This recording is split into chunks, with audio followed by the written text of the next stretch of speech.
Sidang pengadilan di Kota Rangkas Bitung, Banten yang memeriksa dan mengadili perkara-perkara pidana korupsi pada tingkat pertama dengan acara pemeriksaan dengan terdakwa Saudara Denny Setiawan pada hari ini, Jumat 13 Januari tahun 2023. Untuk itu diingatkan kepada seluruh peserta sidang untuk menonaktifkan segala alat komunikasi dan tidak melakukan hal-hal yang dapat mengganggu jalannya persidangan. Baik, sebelum demi kelancaran persidangan ini dimulai, ada baiknya kita berdoa terlebih dahulu. Berdoa dimulai. Berdoa selesai. Majelis hakim dipersilakan memasuki ruangan sidang. Hadirin dimohon berdiri.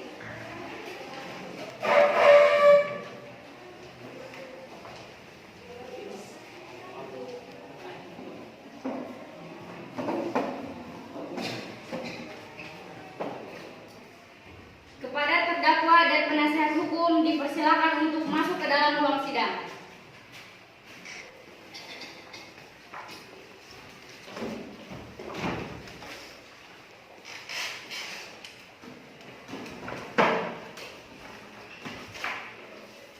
Sidang Pengadilan Negeri Kota Rangkas Bitung yang memeriksa dan mengadili perkara-perkara pidana korupsi pada sidang pertama dengan acara pemeriksaan dengan terdakwa Denny Setiawan pada hari ini 14 Januari 2023 dan dinyatakan terbuka untuk umum. Kepada panicara, persilakan terdakwa dan penasehat hukumnya untuk memasuki ruangan persidangan. Dalam kasus ini, apakah saudara didampingi oleh penasehat umum? Iya, Yang Mulia. Benarkah saudara penasehat hukum dari terdakwa? Iya, Yang Mulia. Coba tunjukkan surat kuasa dan surat izin pengacara.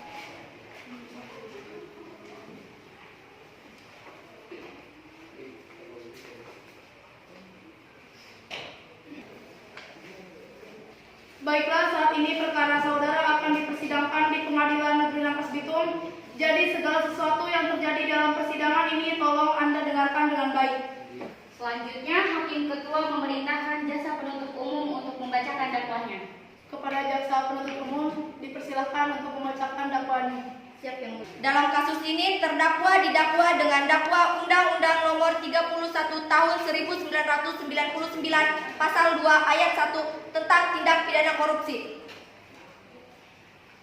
Apakah saudara mengerti dengan dakwaan yang telah dibacakan oleh jaksa penuntut umum? Siap, Yang Mulia. Bagaimana penasihat umum, apakah akan melakukan pembelaan? Tidak, Yang Mulia. Penuntut umum, apakah saksi sudah siap? Siap, Yang Mulia. Para saksi disilakan. Apakah saudari sehat hari ini? Sehat. Apakah Anda siap mengikuti persidangan hari ini? Siap. Benar Anda bernama Cindy, umur 25 tahun, dan bekerja sebagai pegawai swasta? Iya.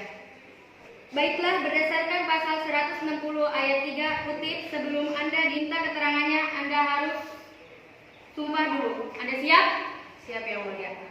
Untuk hakim utama, dipersilakan untuk membacakan ikrar. Saya berjanji Saya berjanji sebagai saksi yang akan memberikan keterangan benar, sebagai saksi yang akan memberikan keterangan benar, tidak lain dari yang sebenarnya. tidak lain dari yang sebenarnya. Semoga Tuhan menolong saya. Semoga Tuhan menolong saya. Kamu sudah berjanji, jadi kami memohon untuk memberikan keterangan selebihnya harus dengan sesuai kebenaran. Baik, Yang Mulia. Ada hubungan apa Anda dengan terdakwa? Terdakwa adalah ketua direktur perusahaan tempat saya kerja. Sudah berapa lama Anda mengenal terdakwa? Saya mengenalinya sejak pertama kali saya kerja di perusahaan tersebut. Apa yang Anda ketahui tentang terdakwa? Saya mengetahuinya sebagai direktur yang tidak menjalankan tugas sebagaimana mestinya sebagai ketua dan suka menjual aset-aset perusahaan untuk kepentingan dirinya sendiri. Silakan jaksa penuntut umum untuk mengajukan pertanyaan kepada saksi. Kepada saksi, jelaskan apa yang diketahui dalam kasus ini. Kasus ini menjelaskan tentang korupsi, bagaimana seorang ketua direktur yang menjual aset-aset perusahaan untuk kepentingan dirinya sendiri tanpa memikirkan pekerjaan. Jaksa penuntut umum, apakah sudah cukup? Siap, saya cukup, Yang Mulia. Selanjutnya pembela dari terdakwa. Silakan penasehat umum Erik Saputra. Terima kasih yang mulia. Kami mohon pada hakim yang memeriksa dan mengadili perkara ini agar 1. Membebaskan terdakwa dari pasal 2 ayat 1 Undang-Undang 3 dan 4 tahun 1999. 2. Mengembalikan nama baik terdakwa. 3. Membebaskan terdakwa dari tuntutan. Terima kasih. Baik, selanjutnya pembacaan amar putusan dan vonis untuk hakim ketua. Setelah catatan sidang tadi, maka agenda sekarang adalah pembacaan keputusan. Dinyatakan bahwa terdakwa Denny Setiawan secara sah meyakinkan usaha dan dakwaan, menjatuhkan hukuman 10 tahun penjara dan membayar ganti rugi sebesar 200 juta. Sidang kasus hari ini tanggal 13 Januari tahun 2023 di Pengadilan Kota Rangkas Bitung, Banten dengan berakhirnya hasil terdakwa Denny Setiawan dijatuhkan hukuman 10 tahun penjara. Majelis hakim meninggalkan ruang sidang. Hadirin dimohon berdiri.